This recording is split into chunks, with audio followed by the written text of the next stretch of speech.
आपल्या basic information मध्ये आपलं फर्स्ट नाव भरायचं जे की आधार कार्डवर जसं आहे तसं, आणि तेच नाव पुन्हा डबल कन्फर्म फर्स्ट नेम याच्यावर भरायचं. त्यानंतर मिडल नाव मध्ये आपल्या वडिलाचं नाव भरायचं आहे, तो पण सेम जसा आहे तसा कन्फर्म मध्ये डबल भरायचा. त्यानंतर लास्ट नेम मध्ये आडनाव आणि कन्फर्म लास्ट नेम मध्ये सुद्धा डबल आपल्याला तोच नाव भरायचं. फुल नेम आपला ऑटोमॅटिकली इथं खाली येऊन जाईल. हे सर्व तुम्हाला आधार प्रमाणे भरायचं आहे. तर ह्याचं का कारण मित्रांनो मी तुम्हाला GR दाखवतो. त्या GR मध्ये पहा मित्रांनो, इथं तुम्हाला सांगितलेलं आहे ऑनलाईन अर्जामध्ये उमेदवाराच्या नावाची नोंद करताना ती आधार कार्ड मध्ये नोंदणीप्रमाणे असणे आवश्यक आहे. परीक्षेच्या वेळी निवड प्रक्रियेच्या कोणत्याही टप्प्यावर ओळखपत्र म्हणून सादर आधार कार्ड दाखवणे अनिवार्य आहे.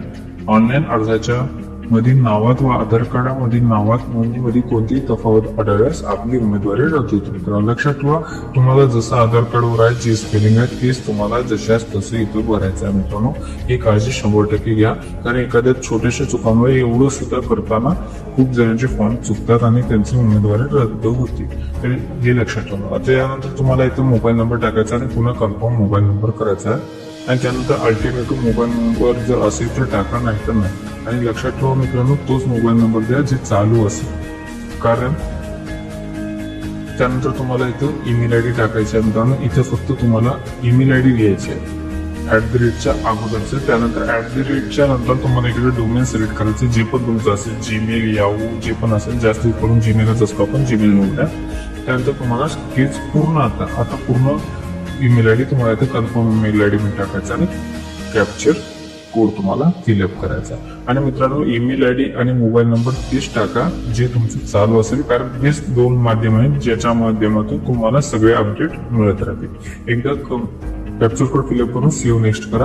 आता मी इथे सगळे इन्फॉर्मेशन भरून घेतलेली आहे. तुम्ही सुद्धा कॅप्स लॉक मध्ये सर्व इन्फॉर्मेशन भरून घ्या आणि सेव्ह आणि नेक्स्ट बटनावर क्लिक करा मित्रांनो.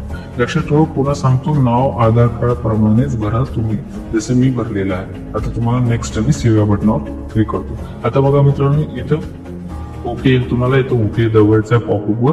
आता आपण सेकंड स्टेप मध्ये आलो, जिथं आपल्याला फोटो आणि सिग्नेचर अपलोड करायचे. मित्रांनो, इथं आपल्याला 2 फोटो अपलोड करायचे. पहिली फोटो असेल जे की आपली पासपोर्ट साईज फोटो असेल, ज्याचा साईज असेल 20 KB ते 25 KB, आणि त्याची जी विड्थ आणि हाईट असेल ती 200 बाय 300 पिक्सल असेल. तुम्हाला जर फोटो कसं रिसाईज करायचं माहित नसेल तर मी तुम्हाला पुढे व्हिडिओमध्ये दाखवतो, पण आता तुम्ही हे लक्षात ठेवा. स्वाक्षरी सुद्धा तुम्हाला 140 ते 60 पिक्सल मध्ये असायला हवं, आणि त्याची फाईल साईज असायला हवी 10 KB ते 20 KB, आणि हे सर्व तुम्हाला JPEG किंवा JPE या फाईल फॉर्मॅट मध्ये असायला हवं. लक्षात ठेवा. तर आपण आता मेन जिथं फोटो आपण अपलोड करतो आपण तिथे येऊया. आता इथं आपण सर्वात अगोदर काय करायचं, तुम्हाला चूज फाईल या बटनावर क्लिक करून तुमचा पासपोर्ट साईज जो साईज मध्ये आहे तो अपलोड करायचा. त्यानंतर तुम्हाला कन्फर्म याच्यावर क्लिक करायचा, आणि जेव्हा तुम्ही कॅप्चर करायचा तुम्हाला लाईव्ह फोटो, तर इथे तुमचं जर वेबकॅम असेल तर वर कॅप्चर फोटो मध्ये तुम्ही क्लिक करून कॅप्चर करू शकता. जर नसेल तर तुम्ही काय करा, खाली क्लिक केलं टू स्कॅन या बटनावर क्लिक करा. एक QR कोड ओपन होईल, ते तुमच्या मोबाईल मध्ये लेन्स नावाचा ऍप असतो, त्याच्यानं तुम्ही स्कॅन करून इथे लाईव्ह फोटो कॅप्चर करू शकता मित्रांनो. ठीक आहे. आता मी इथं वेबकॅम आहे, तुम्ही वेबकॅम करेल. तुमच्याजवळ जर वेबकॅम नसेल तर तुम्ही मोबाईल सुद्धा हे कोड स्कॅन करून अपलोड करू शकता. इथे क्लिक हिअर टू स्कॅन करा, हा QR कोड ओपन होईल, हा मोबाईलने स्कॅन करा, आणि इथे तुमचा तो फोटो अपलोड होईल, जो पण लाईव्ह फोटो असेल मित्रांनो. लक्षात ठेवा, असं काही तुम्हाला बंधन नाही की वेबकॅमच असायला हवं मित्रांनो. इथे तुम्हाला मोबाईलने सुद्धा ऑप्शन दिलेला आहे. जर तुमच्याजवळ ऑलरेडी वेबकॅम असेल तर तुम्ही 100% वेबकॅमचा वापर करा. आता इथं मी लाईव्ह फोटो माझा अपलोड केलेला आहे मित्रांनो. आता मी इथं माझा पासपोर्ट साईज फोटो असेल, जो पण साईज मध्ये मी तुम्हाला सांगितलंय ते इथं अपलोड करून देतो. त्यानंतर इथे मी I confirm this my valid photo also agree above म्हणून यावर चेक मार्क करतो. आता त्यानंतर मी इथं सिग्नेचर अपलोड करणार आहे, तो पण मी तुम्हाला साईज सांगेल अपलोड करायचा. आणि पुन्हा खाली तुम्हाला एक चेकबॉक्स दिसेल, त्याला सुद्धा कन्फर्म करून नेक्स्ट या बटनावर क्लिक करायचं. एकदा तुम्ही नेक्स्ट केलं की आता तुम्हाला इथं काही डिटेल्स भरायची, जे की तुमच्या क्वालिफिकेशन, कास्ट आणि इतर बाबतीत असतील मित्रांनो. आता इथे तुम्हाला सर्वात अगोदर तुमची कास्ट निवडायची आहे मित्रांनो. लक्षात ठेवा, तुम्ही कास्ट निवडताना तुमच्या जो कास्ट संबंधित सर्व पुरावे असायला हवेत मित्रांनो. जसे समजा व्हॅलिडिटी असतील किंवा जे पण असेल ते सर्व पुरावे असले तरच भरा, नाही तर ओपन मधून भरा. ठीक आहे. आता त्यानंतर तुम्हाला 40% अधिक अपंग आहात का नाही हे विचारत आहेत. असेल तर हो करा, नाही तर नाही करा. हो केला तर तुम्हाला त्या संदर्भातील सर्व माहिती द्यावी लागेल, जसे UID क्रमांक म्हणजे जो अपंग सर्टिफिकेटचा जो क्रमांक ID कार्डचा जो असेल तो निवडावा लागेल, अपंगाचा प्रकार निवडावा लागेल, हे तुम्हाला द्यावं लागेल. तुम्ही ज्या ज्या जागी हो ऑप्शन सिलेक्ट कराल तिथे तुमच्या त्या प्रश्नाची उत्तरे किंवा डॉक्युमेंट पुरावे द्यावे लागणार, बाकीचे नाही तर नाही. आता इथे PW मार्गदर्शनानुसार तारखानुसार परीक्षेच्या भरपाई वेळानुसार पात्र आहात का? महाराष्ट्र सरकारच्या सक्षम अधिकाऱ्याच्या अलीकडे दिलेले नोंदणी देय प्रमाणपत्र आहे का? जर तुमच्या कास्टातील लागू होत असेल तर हो करा मित्रांनो, होत नसेल तर तुम्ही नाही करा. आणि इथे तुमचे जे काही ऑप्शन दिसत आहेत मित्रांनो, जर तुमच्या कास्टनुसार ते ऑप्शन इनेबल होतील आणि काही ऑप्शन डिसेबल होतील. तर आता तुम्ही कास्ट निवडल्यावर तुम्हाला ते कळेल. आता मी इथे ST निवडलो तर मला जो काही ओपन झालेले आहे आणि काही नाही झाले, मी जे ओपन झालेलं आहे मी तुम्हाला सांगणार आहे, जे नाही झालेलं आहे त्याची माहिती तुम्हाला देणार आहे. तर आता इथे EWS प्रमाणपत्र असेल तर हो करा किंवा नाही करा. आता तुम्ही महिला आरक्षणाअंतर्गत जर अर्ज करत आहात तर हो करा किंवा नाही. महिला असेल तर 100% हो करा, नसेल तर नाही करा. तुम्ही अनाथ असेल तर हो करा किंवा नाही करा. तुमच्या जो क्रीडा क्षेत्रातील सर्टिफिकेट असेल किंवा आरक्षण हो करा किंवा नाही करा. प्रकल्पग्रस्त असाल तुम्ही तर ते हो करा, नाही करा. भूकंपग्रस्त असाल हो करा, नाही करा. अंशकालीन आहात हो करा, नाही करा.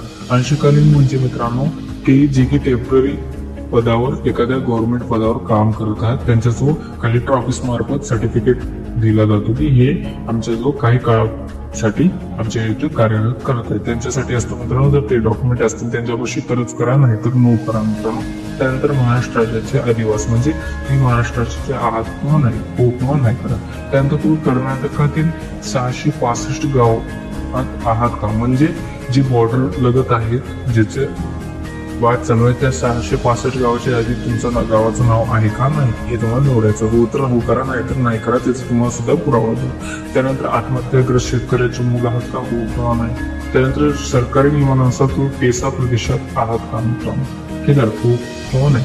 आता एक पेसा फक्त ST कास्टसाठी लागू होतो मित्रांनो. आता मी वर ST निवडलं म्हणून माझ्यासमोर हा ऑप्शन ओपन झालेला आहे. जर तुमच्या जवळ झाला नाही याचा अर्थ तुम्ही दुसऱ्या कास्ट निवडलेला आहे, ठीक आहे मित्रांनो. लक्षात ठेवा ST कास्टसाठी हा पेसा ऑप्शन लागू होतो. आता मी इथं निवडलेला आहे ते मी हे करणार आहे, तुम्ही हे करा. जर पेसा निवडला तर तुम्हाला त्याचे इतर गोष्टी सुद्धा म्हणजे इतर जी माहिती द्यायची ते सुद्धा द्यावं लागेल, जसं तुमचा जिल्हा असेल किंवा पेसा ब्लॉक जे असेल ते तुम्हाला इथं निवडावं लागेल मित्र.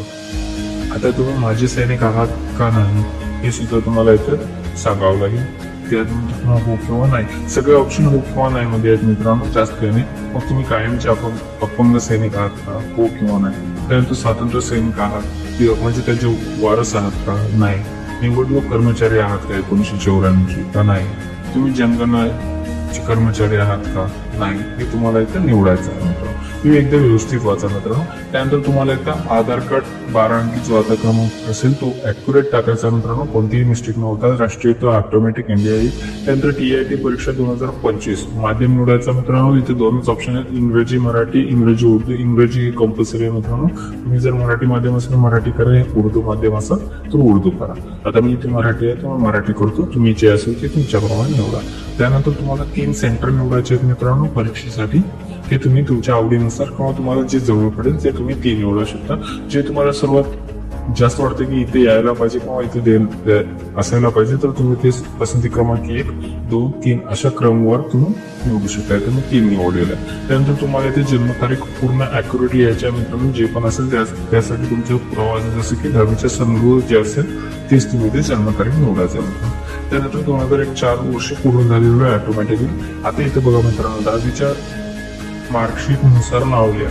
आता काही वेळेस असं ते काही जणांच्या मार्कशीटवर आडनाव अगोदर असतं नाव, पण तसं करायचं नाही मित्रांनो. आपल्याला फर्स्ट नावाच्या जागी पहिला नाव लिहायचं आहे, मधल्या नावाच्या जागी वडिलांचं नाव आणि आडनावाच्या जागी आडनाव.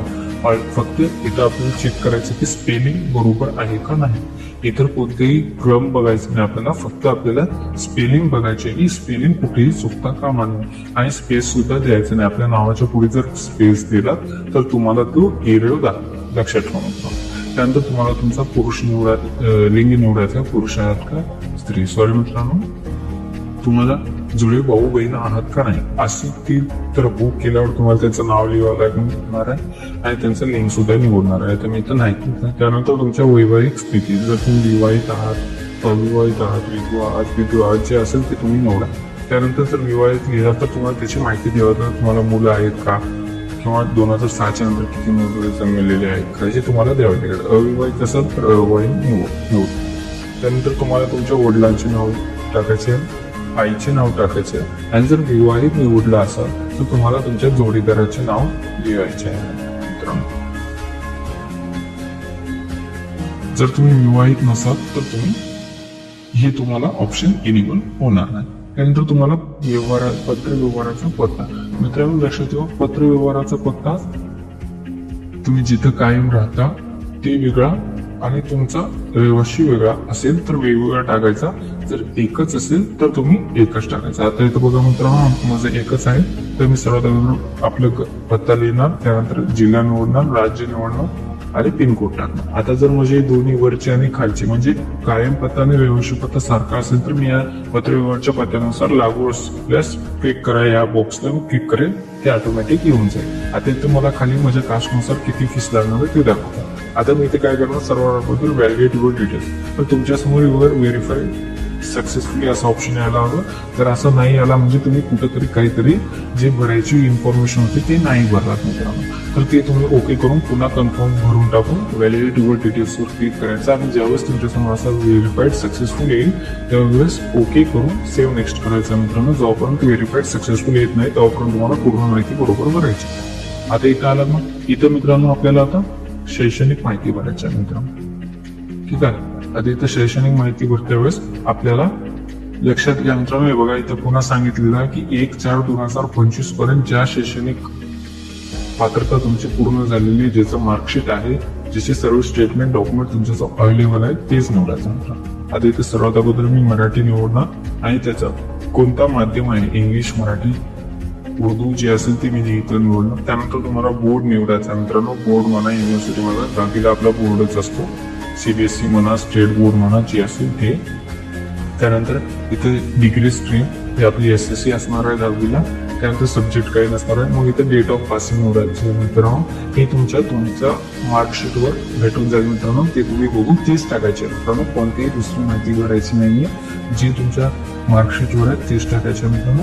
त्यानंतर तुम्हाला इथे पर्सेंटेज टाकायचं आहे आणि पासिंग क्लास टाकायचं. तुम्हाला सर्वांना पासिंग क्लास माहिती असेल मित्रांनो, 60च्या वर्ष असेल तर फर्स्ट क्लास असतो. ठीक आहे मित्रांनो.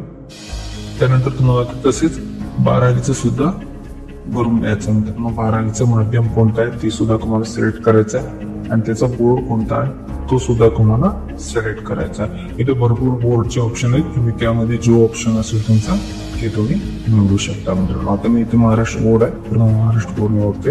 आता इथं तुम्हाला इथं स्ट्रीम निवडायचे, आर्ट, सायन्स, कॉमर्स जे असेल तुमचं ते तुम्ही निवडा मित्रांनो. त्यानंतर तुम्हाला पुन्हा डेट ऑफ पासिंग टाकायचे जे की तुमच्या मार्कशीटवर असेल. पुन्हा तुम्ही ते मार्कशीटवरची डेट ऑफ पासिंग व्हेरीफाय करा आणि तेच टाका मित्रांनो. लक्ष घ्या मित्रांनो, तुम्हाला डबल सांगण्याचं कारण हेच आहे की एवढं सांगते वेळेस आणि सर्व मुलं एवढं लक्ष देऊन भरती वेळेस सुद्धा काही चुका होऊन जातात, ज्यावेळेस त्यांचा फॉर्म रिजेक्ट होते. तर ते होऊ नये म्हणून थोडी काळजी घ्यायची मित्रांनो. आता तुम्हाला इथं ग्रॅज्युएटचं भरायचं आहे. ग्रॅज्युएटचं मीडियम कोणतं आहे ते निवडायचं.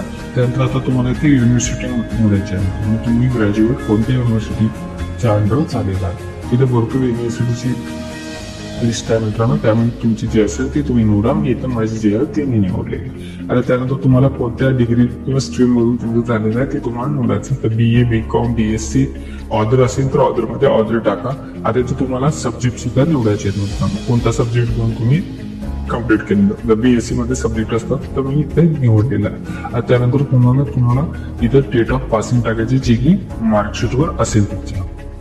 त्यानंतर पुन्हा तुम्हाला इथं तुमचा पर्सेंटेज टाकायचा आहे जे असेल ते. त्यानंतर इथं मी पुन्हा आपला ग्रेड निवडणार आहे जे असेल ते. तुम्ही जे असेल ते निवडा. आता त्यानंतर तुमचं जर पोस्ट ग्रॅज्युएशन झालेलं असेल तर तुम्ही पोस्ट ग्रॅज्युएशन सुद्धा इथं माहिती भरू शकता. जसे आणि जर अजून इथे भरपूर आहेत, जसं प्रोफेशनल डिप्लोमा असेल, प्रोफेशनल ग्रॅज्युएट असेल, प्रोफेशनल पोस्ट ग्रॅज्युएट असेल किंवा MPhil असेल, PhD असेल, अशी पूर्ण तुम्हाला डिटेल्स जे असतील ते भरा. जर या लिस्टमध्ये जर तुमचा ऑप्शन नसेल तर खाली तुम्हाला ऑदर म्हणून ऑप्शन सुद्धा आहे मित्रांनो, इथे तुम्ही ते निवडू शकता आणि तेथे डिटेल्स भरू शकता. आता मी इथे प्रोफेशनल डिप्लोमाचं कम्प्लीट करून घेतो. मग आहे डीएड तुम्ही निवडत आहे आणि हे करून द्या. हे बघा मित्रांनो, PhD आहे, ऑदर्स आहे, ऑदर्स 1 आहे, ऑदर्स 2 आहे, असे तुम्हाला भरपूर ऑप्शन आहेत. तुम्ही इथे जरी तुमचं कोणता ऑप्शन नसेल तर तुम्ही इथे ते करू शकता मित्रांनो. ते तुम्ही व्यवस्थितरित्या करून घ्यायचं. जी पण माहिती असेल मित्रांनो ती योग्यरित्या दर बारला डबल व्हेरीफाय करा मित्रांनो. आणि फॉर्म जर तुम्ही आता भरायला बसला असाल तर मी सांगतो मित्रांनो, पूर्ण व्हिडिओ शेवटपर्यंत बघा, कारण असं मी तुम्हाला कुठं काय काय इम्पॉर्टंट आहे, काय मिस करायचं नाही आणि कुठं काळजी घ्यायची आहे ते पूर्ण माहिती मी सांगणार आहे मित्रांनो.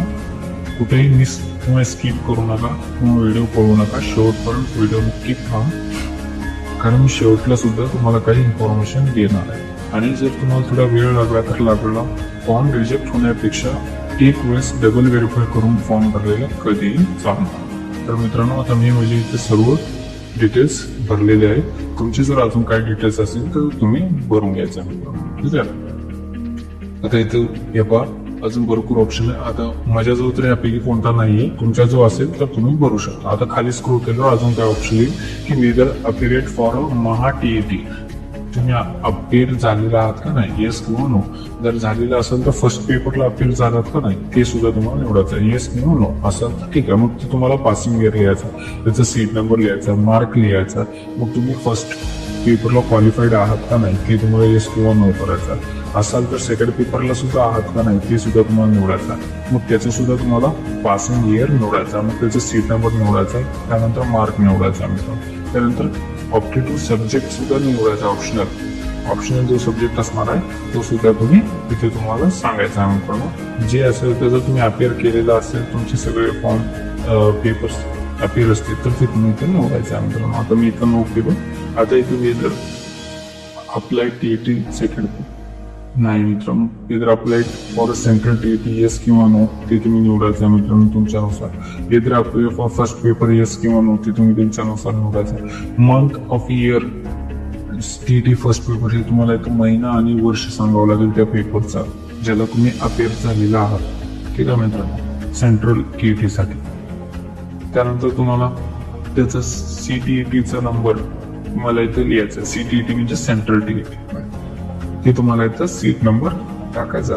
त्यानंतर वेदर क्वालिफाईड फर्स्ट पेपरला, म्हणजे काही पहिल्या पेपरला क्वालिफाईड झालात का नाही हे तुम्हाला सांगेल. असाल तर मग तुम्हाला येस या बटनावर क्लिक करा. ठीक आहे मित्रांनो. त्यानंतर तुम्हाला मार्कचं ऑप्शन उघडेल, पर्सेंटेज हे तुम्हाला इथं टाकायचं. त्यानंतर तुम्हाला वेदर अजून खाली सेकंड पेपरला सुद्धा तुम्ही अपियर झालात का, झाला तर येस करा, नाही तर नो करा. येस केला तर पुन्हा तुम्हाला तीच मंथ आणि इयर निवडावं लागेल त्या पेपरचा. मग पुन्हा त्याचं त्या पेपरसाठी जो सीट नंबर असेल तुमचा तो तुम्हाला त्याचा टाकावा लागेल. आणि पुन्हा सीट नंबर टाकल्यावर तुम्हाला ऑप्शनल सब्जेक्ट जो असेल तुमचा तो तुम्हाला इथं पुन्हा निवडून द्यायचा सेकंड पेपरसाठी. आणि त्यानंतर तुम्हाला अजून विचारणार की whether qualified CET second paper yes किंवा नो. अपियर आणि क्वालिफाईड मित्रांनो लक्षात ठेवा, अपियर वेगळं, क्वालिफाईड वेगळं. ठीक आहे. क्वालिफाईड झाला तर क्वालिफाईडला येस करा, नाही झाला तर नो करा.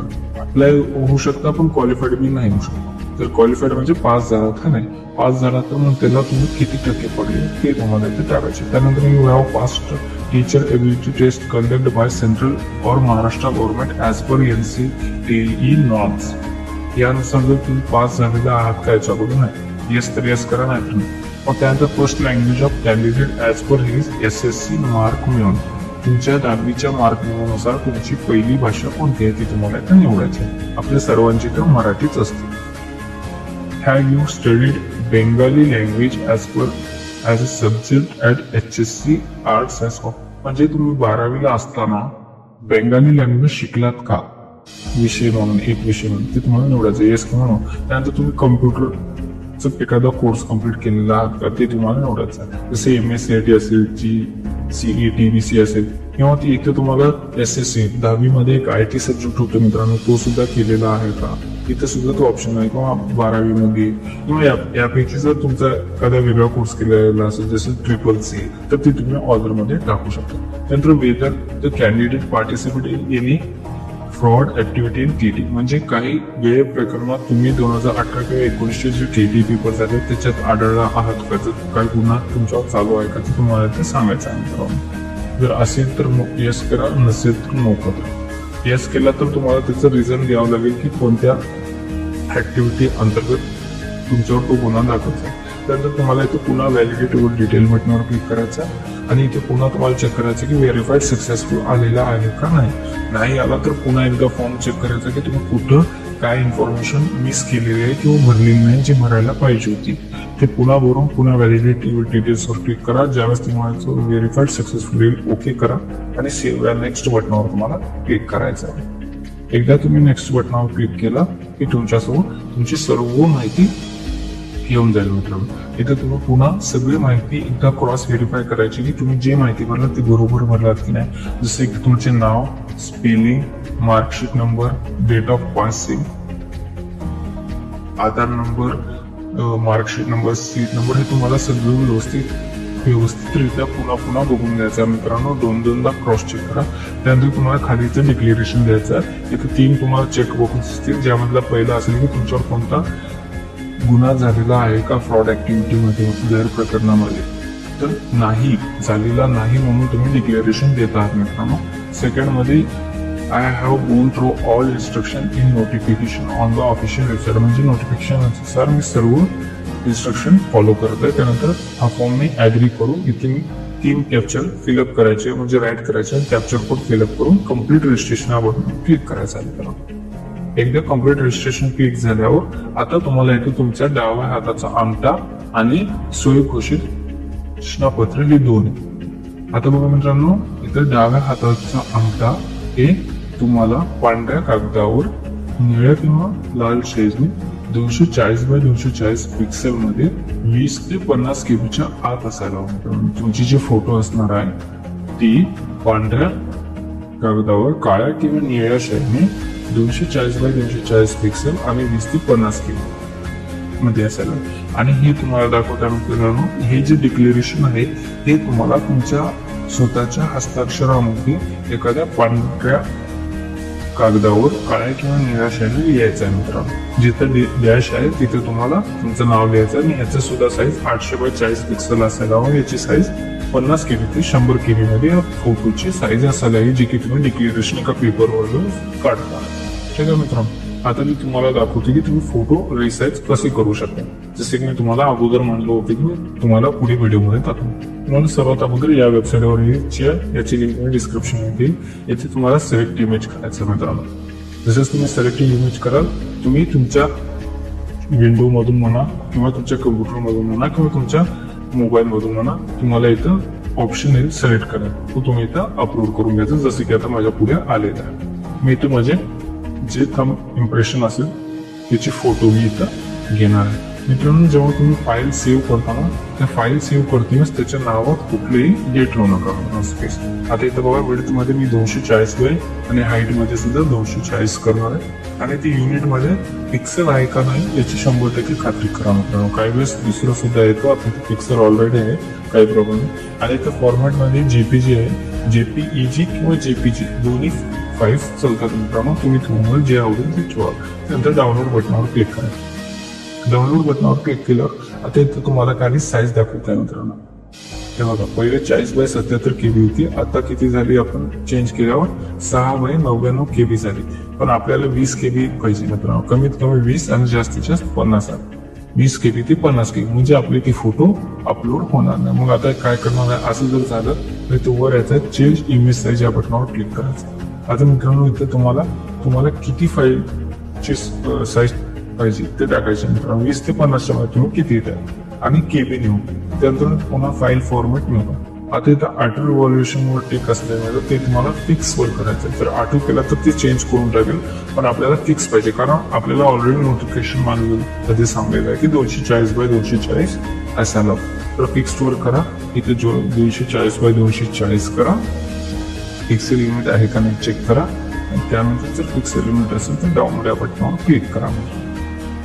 ठीक आहे ते बघा मित्रांनो, आता इथे 20.92 KB आलेलं आहे मित्रांनो. ठीक आहे, थोडंफार वर खाली होत असते की तुम्ही तेवढं चालते, असं काही नाही का फिक्स असेल, पण जवळपास तेवढं याच्यामध्ये येऊन जाते. आता तुम्हाला इथं तो डाउनलोड इमेज करून घ्यायचा आहे. तो डाउनलोड करून तुम्हाला चित्रात अपलोड करा. अशाच प्रकारे तुम्ही फोटो, सिग्नेचर आणि जो तुमचा सेल्फ डिक्लेरेशन आहे तो सुद्धा तुम्ही अपलोड करू शकता. तर आता मी हे आपलं थंब इम्प्रेशन डाउनलोड केलेलं आहे मित्रांनो. आता मी जाऊन आपल्या वेबसाईटवर आपण याला अपलोड करूया. तुम्ही सुद्धा असंच चेंज करून अपलोड करा. आता बघा इथं थंब इम्प्रेशन मी चेंज करणार आहे आणि इथं मी तो निवडणार आहे. मी पुन्हा एकदा सांगतो मित्रांनो, तुम्ही जी फाईल सेव्ह करता त्याचं जे नाव टाकता ना त्याच्यामध्ये कुठलाही स्पेस ठेवू नका. स्पेस ठेवला तर फाईल अपलोड होणार नाही, एरर येणार आहे. तर कुठल्याही नावामध्ये स्पेस न ठेवता कंटिन्यू मध्ये नाव देऊन तुम्हाला ते सेव्ह करायचं. आता इथे पहा मित्रांनो, हा फाईल अपलोड झालेला आहे आणि ते तुम्हाला दाखवत सुद्धा आहे तुमचा फाईल कशी दिसत आहे. आणि इथे तुम्ही इथे प्रिव्ह्यू या बटनावर क्लिक करून सुद्धा तुम्ही पाहू शकता तुमची जी फाईल अपलोड झालेली आहे ती तीच फाईल आहे का.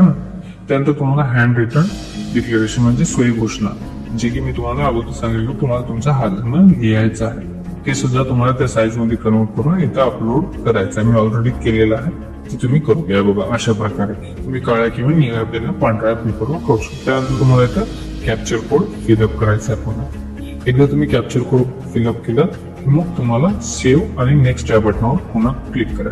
इथं परत आपले 5 स्टेप कम्प्लीट झाले मित्रांनो. इथपर्यंत आपली सगळी प्रोसेस फॉर्मची कम्प्लीट झालेली आहे. आता आपल्याला पेमेंट तुमच्या कास्ट वाईज किती लागणार आहे ते दाखवणार आहे. ती तुम्हाला कन्फर्म आहे म्हणून तुम्हाला पुन्हा एकदा कॅप्चर कोड फिलअप करावा लागणार. पुन्हा एकदा कॅप्चर कोड फिलअप केल्यावर तुम्हाला आता पेमेंट भरण्यासाठी जी पेमेंट गेटवे असते त्याच्या पेजवर रिडायरेक्ट केलं. त्यासाठी तुम्हाला परमिशन मागतात, ओके बटनावर क्लिक करा. आता इथे तुम्ही एका नवीन पेजवर येईल. इथे तुम्हाला वेगवेगळे पेमेंट ऑप्शन दिसतील, जसे की credit card, debit card, net banking, wallet, QR code, UPI.